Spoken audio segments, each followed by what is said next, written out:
Hello साथियों, नमस्कार। स्वागत है आप सभी का एक नई वीडियो में। साथियों, इस वीडियो में मैं एक महत्वपूर्ण बात पर चर्चा करने वाला हूं, जो कि वर्तमान समय में जितने भी अभ्यर्थियों के द्वारा उत्तराखंड शिक्षा विभाग के तहत 2364 पदों के लिए आवेदन किया गया है, उन सभी अभ्यर्थियों के मन में कुछ सवाल उठ रहे हैं। सबसे पहला सवाल यही उठ रहा है, वह देखने के लिए मिल रहा है कि सर हमें कैसे पता चलेगा कि रिजल्ट आ चुका है या हमारा सिलेक्शन इसमें हो चुका है, ये किस प्रकार से आपको पता लगेगा। साथ ही साथ दूसरा सवाल एक अभ्यर्थी का यह भी रहा है कि क्या सर इस वैकेंसी का आगे बढ़ने की कोई चांसेस हैं, या मैं कह सकता हूँ कि जैसा कि आप सभी जान चुके होंगे कि कल इसमें 5 मार्च 2026 इस भर्ती में आवेदन किए जाने की अंतिम तिथि थी। उसके बाद से आज एक दिन गुजर चुका है और आज आप अगर रोजगार प्रयाग पोर्टल पर देख रहे होंगे तो 13 के 13 जिलों का जो यहाँ पर जो लोकेशन थी उनको वहाँ से डिसेबल करा करके हटा दिया गया है। यानी मैं कह सकता हूँ कि यहाँ से इस भर्ती की प्रक्रिया को, मतलब आवेदन किए जाने की प्रक्रिया को यहाँ से समाप्त कर दिया गया है। अब अभ्यर्थियों के मन में यह सवाल है कि क्या सर इसे दोबारा इस लिंक को ओपन किया जाएगा या अब इसमें आवेदन नहीं होंगे। तो मैंने आप सभी को पहले से भी इस बात को बार बार, मैं जितनी बार वीडियो बना रहा था उसमें मैं बार बार कह रहा था कि जो आपकी भर्ती है इसमें आपको आवेदन किए जाने के लिए पूरा एक माह, लगभग 3 फरवरी से 5 मार्च के बीच में एक माह का इसमें समय आपको दिया गया था। जिसके बाद कि यहाँ पर, मतलब मैं कह सकता हूँ कि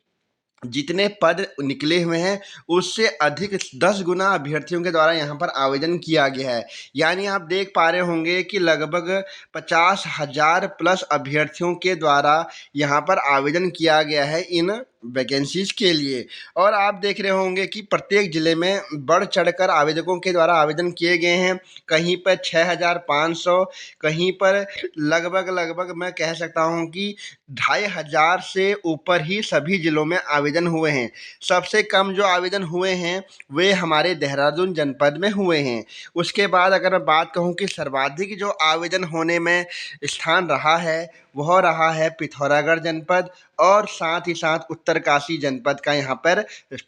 स्थान इसमें आता है। अब अगर मैं बात कहूँ कि जो आप सभी अभ्यर्थियों का सर्वप्रथम सवाल अब बनने जा रहा है, वह जा रहा है बनने रिजल्ट पर, कि आप किस प्रकार से देख पाएंगे कि आपका रिजल्ट डिक्लेयर हुआ है और रिजल्ट में आपको बुलाया गया है या नहीं बुलाया गया है। अगर बुलाएंगे तो कैसे आप पता कर पाएंगे रोजगार प्रयाग पोर्टल पे। तो मैं आप सभी को एक चीज़ बता देता हूँ कि जब भी इसमें आवेदन, मतलब आप आवेदन के बाद आगे की प्रक्रिया गुजरेगी और जब भी इसमें रिजल्ट डिक्लेयर होगा, उसके बाद आप समय समय पर जब आप देखेंगे कि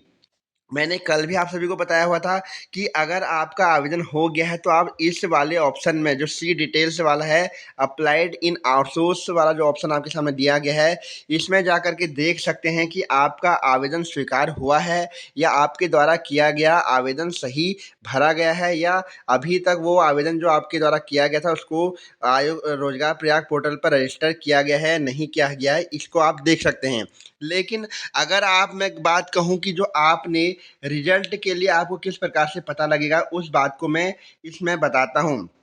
कि आपने अपने, जैसे ही आपके पास ये डैशबोर्ड खुलता है उसमें आपके सामने थर्ड वाला जो ऑप्शन है अपॉइंटेड इंटरव्यू वाले ऑप्शन में चेक करते रहना है। क्योंकि जैसे ही इसका रिजल्ट डिक्लेयर होगा और अगर मान लीजिए आपका यहाँ पर सिलेक्शन होता है तो यहाँ पर आपका, यहाँ पर जैसे अभी 0 है तो यहाँ पर 1 लिख के आ जाएगा। यानी आपका सिलेक्शन होने के बाद इस वाले पोर्शन में ही आपको चेक करना है कि आपका रिजल्ट निकला है या नहीं निकला है। यानी मैं कह सकता हूँ कि कोई भी जानकारी इस भर्ती के संबंध में अगर आएगी तो इसी वाले ऑप्शन में आपको चेक करते रहना है, ठीक है। और अगर आपको इंटरव्यू के लिए बुलाया जाता है, इंटरव्यू मैंने पहले ही बता रखा है कि इसमें किस प्रकार से बुलाया जाएगा। डॉक्यूमेंट वेरिफिकेशन के लिए आपका इंटरव्यू होगा, उसी में आपके सारे डॉक्यूमेंट्स चेक होंगे।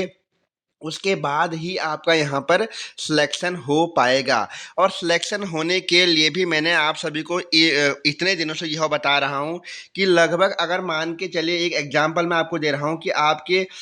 जनपद में 100 सीटें निकली हुई थी स्वच्छक, परिचारक और चौकीदार की, तो लगभग ये मान के चले कि आपको 3 से 4 गुना अभ्यर्थियों को वहाँ पर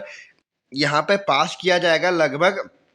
400 से 500 अभ्यर्थियों को इसमें पहले चरण में पास किया जाएगा। ये इसलिए पास किया जाएगा क्योंकि जब यहाँ पर प्रथम चरण में जब इसको पास किया जाएगा तो उसके बाद आपके यहाँ पे इंटरव्यू होगा, यानी मैं कह सकता हूँ डॉक्यूमेंट चेक होंगे। उसके बाद उसमें बहुत से अभ्यर्थियों के द्वारा जो आपका फॉर्म भरा गया है उसमें कुछ डॉक्यूमेंट्स ऐसे होंगे जो आपके पास नहीं होंगे, लेकिन फॉर्म भरते समय उन्होंने भर दिया है, तो उसमें वो बाहर हो जाएंगे और फिर ऐसे जो योग्य कैंडिडेट होगा उसको यहाँ पे सीट मिलेगी। तो ये आप मान के चलिए कि ये प्रक्रिया लगभग, अगर ये जो कंपनी है मास टेलीकॉम वाली कंपनी, जिसको कि इसका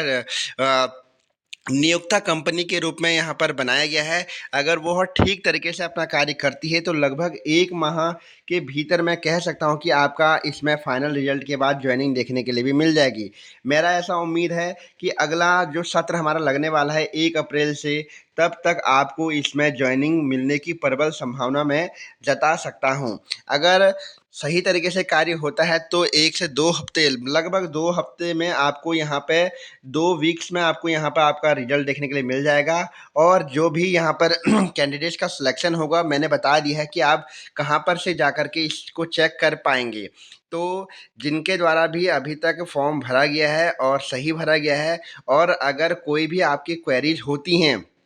तो आप मुझे इस वीडियो के कमेंट बॉक्स में कमेंट ज़रूर कीजिएगा। और अगर आप इस भर्ती के अलावा, मैं आप सभी को एक चीज़ और बता दूं कि रोज़गार प्रयाग पोर्टल पर बहुत सी नई नई वैकेंसियां निकल रही हैं, जो कि आप बार बार रोज़गार प्रयाग पोर्टल पर जा कर के चेक भी कर सकते हैं। और मैं एक चीज़ आपको बता दे रहा हूँ कि आपको मैंने कल भी एक वीडियो के माध्यम से बता रखा है कि जो अलग अलग वैकेंसियाँ रोज़गार प्रयाग पोर्टल पर आउटसोर्सिंग नौकरियाँ निकलती हैं, तो आप अपने किस प्रकार से प्रोफाइल एंट्री को एडिट कर सकते हैं, जिसमें कि आप अपनी शैक्षणिक योग्यता और साथ ही साथ अपनी स्किल्स, और अगर आपके पास किसी भी विषय में आपके पास एक्सपीरियंस है, उन सभी को लगा करके नए नए अपने क्षेत्र का